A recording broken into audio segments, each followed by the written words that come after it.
på P3, hvor det på tide å gå inn I Kristines julekonsert, som skjedde for et par dager siden, men som du skal få servert I radioen din I dag. Og for å starte showet så hadde jeg hentet litt inspirasjon fra amerikanske store TV-show, og fortrinnsvis Oprah. Jeg vet ikke om du husker det programmet Back in the Days, men der var det ofte sånn at Oprah ga gaver til publikummerne sine, og det skulle jo jeg også gjøre via en hel rekke med artister som skulle by på nydelig stemning. Og jeg tok rett og slett et lite triks fra Oprah. Jeg ba alle I publikum sjekke om de fant noe under setet sitt. Fordi jeg hadde plassert en aldri så liten boks med første gave, a.k.a. første artist. Og det var en publikummer som fant en boks under setet sitt. Vi kan begynne med første lek allerede nå. Er det noen som har en liten ting under setet sitt? Ja, det er det! Og har du lyst til å fortelle hva det står utenpå på boksen? Du er det beste mennesket som jeg noen gang har møtt. Tusen takk. Det er du. Jeg tuller, det står god jul til P3-lytterne fra Kristina. Da kan du også få lov å åpne gaven, fordi dette er jo kveldens første gave, mine damer og herrer. Hva står det inni gaven? Det står Aurora. Og kjære deg, siden du gjorde en så fantastisk jobb, har du også lyst til å åpne den konvolutten, sånn at Aurora får en ekte introduksjon. Jeg føler at du er såpass på at du kan få en ekstra gave, nemlig å gjøre jobben min. Så hvis du leser på det kortet der sånn, så sitter den. Jeg er dyslektiker, så dette passer jo veldig bra, men skal vi se. Aurora har vært en viktig brikke I P3-musikken siden hun postet sine første sanger på SoundCloud, og selvsagt ble oppdaget ganske umiddelbart. I høst ga hun oss ny musikk I plata Infection of a Different Kind Step 1. Det fløyt ikke så bra, men vi prøver igjen. Infection of a Different Kind Step 1.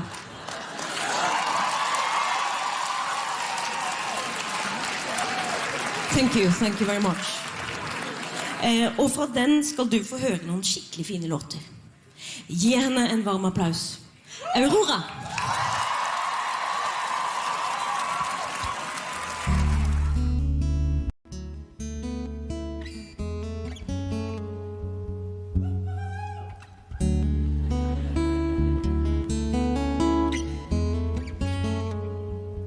Can you tell if I'm cold?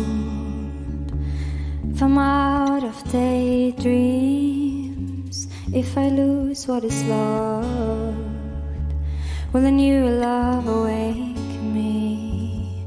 I am touched by wonder when I'm blind in the dark. But you drown me in daylight, don't swim with me, darling. I prefer the sound of you when you are away. If I am left with a rose in my hand, let it die. It's the beauty of forgotten love, and I don't care if you don't understand or cry. It's the beauty of forgotten love.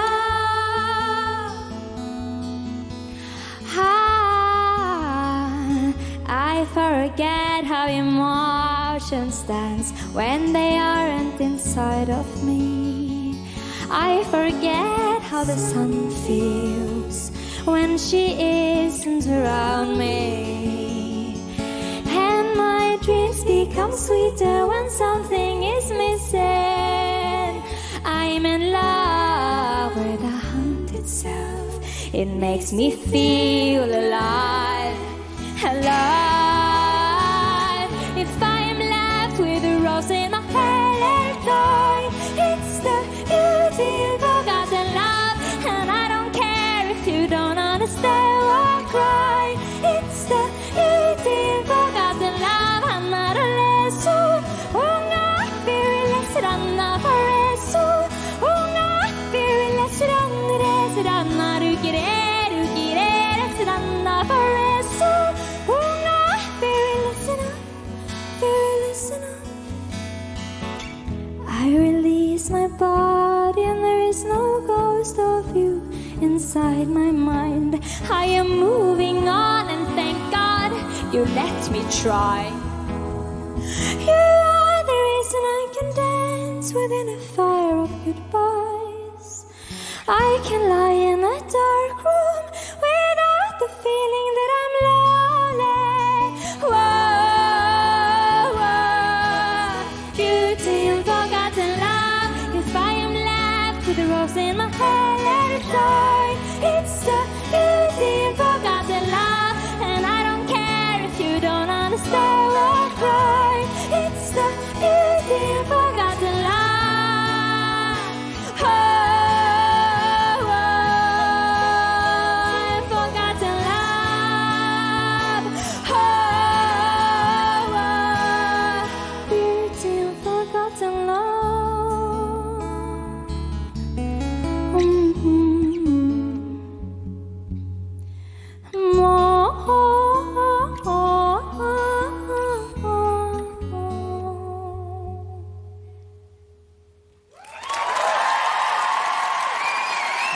Nå, vi skal tilbake til Aurora, som hadde valgt seg musikk fra jul i Skomakergata. Men før hun satte i gang med det, så var hun utrolig morsom på scenen og fremkalte mye latter i publikum. Til de som ikke er her, så er jeg veldig svett på hendene. De i publikum kan sikkert se det, eller føle det. Jeg kan føle det. Jeg synes det er veldig deilig å være svett. Eller sånn, å være nervøs. Jeg var så redd for at jeg skulle miste det, siden jeg spiller så mye. Skal jeg snakke mindre? Ok, jeg måtte bare spørre. Men jeg svetter, jeg er nervøs, alt sånn og sånn. Jeg har så fine folk med meg i dag. Jeg vil vi skal gi en liten applaus for kordamene og gitarmannen. De foretrakk å være anonyme av seksuelle grunner.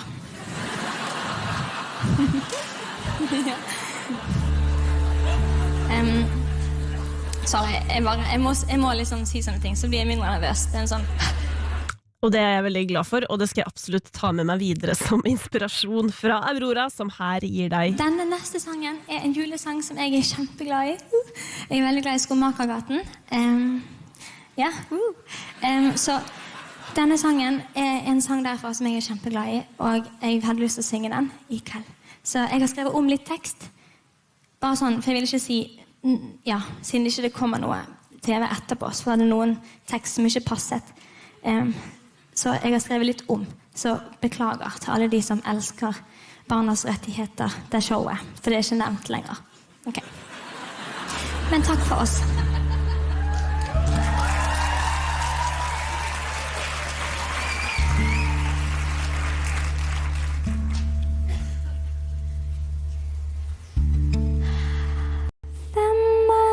Denne karen med sekk og lue på, han minner litt om nissen i grunn.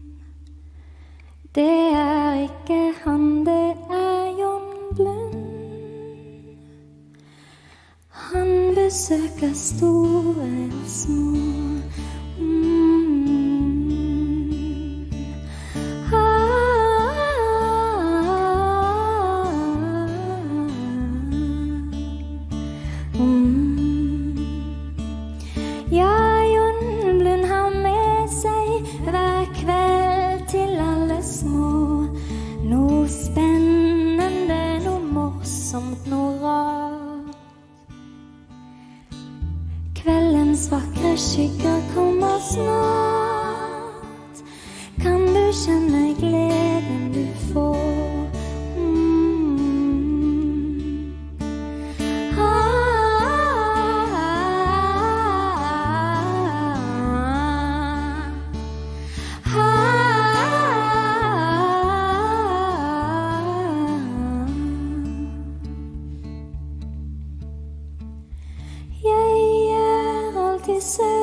Altså, hvor nydelig var ikke det der? Hun så sykt rå. Nå fikk jeg gåsehud på toppen av lårene mine, fordi jeg bare syns hun så imponerende på så mange måter. Og hun også imponerende rent statistisk, for Aurora, hun personen som står bak de mest sette videoene på P3 sin YouTube-konto 2 år på rad, og i år så skiltes det hennes cover av Ariana Grandes God is a Woman, som også tok henne hele veien til Billboard Magazine. Hun ble nemlig dratt fram der blant de som har gjort aller best cover av Ariana Grande i år. Og derfor så ga jeg Aurora en liten gave. Jeg hadde rett og slett tatt turen inn på en butikk som heter Pentagon, hvor de har masse sånn militæreffekter. Og det var ganske skummelt å gå inn der, faktisk. Det var som å gå rett inn i et slags krigsmuseum. Og så spurte jeg de sånn der: hei, har dere døde insekter? Og så bare så de rart på meg, sikkert fordi det ikke så ut som jeg hadde noe der å gjøre. Og så ble jeg pekt rundt, fordi de døde insektene, de kunne man visst finne overalt. Men Aurora, hun satte pris på gaven. Kan du beskrive hva du fikk? Ja. Det et dødt insekt. Gratulerer, og tusen hjertelig takk, Aurora. Tusen takk, det var kjempe. Jeg har med meg en pakke i dag. Vi skal leke pakkeleken, så ingen vet jo hvor mange ganger den pakket inn, eller hva som skjuler seg inni.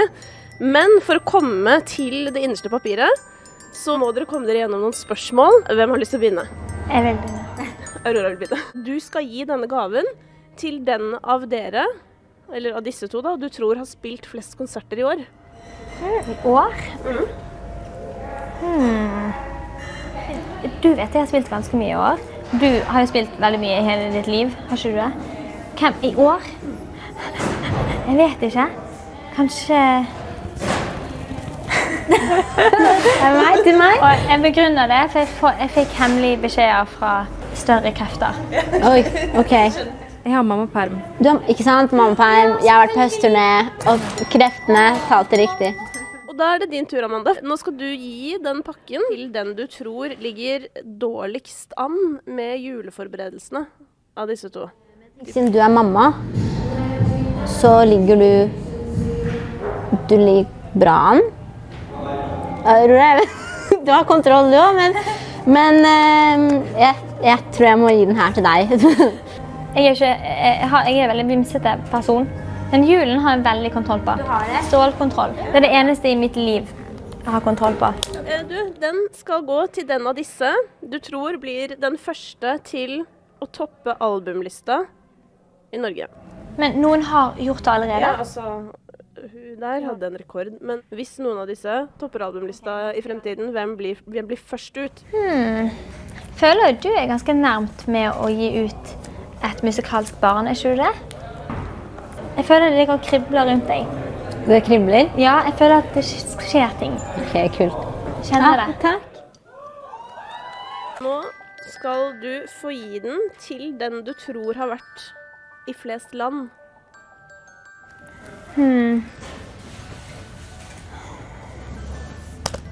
Tror du har vært i flest land? Jeg føler at jeg skryter hvis jeg sier sånn, ja, det tror jeg. Ja, men jeg vet ikke.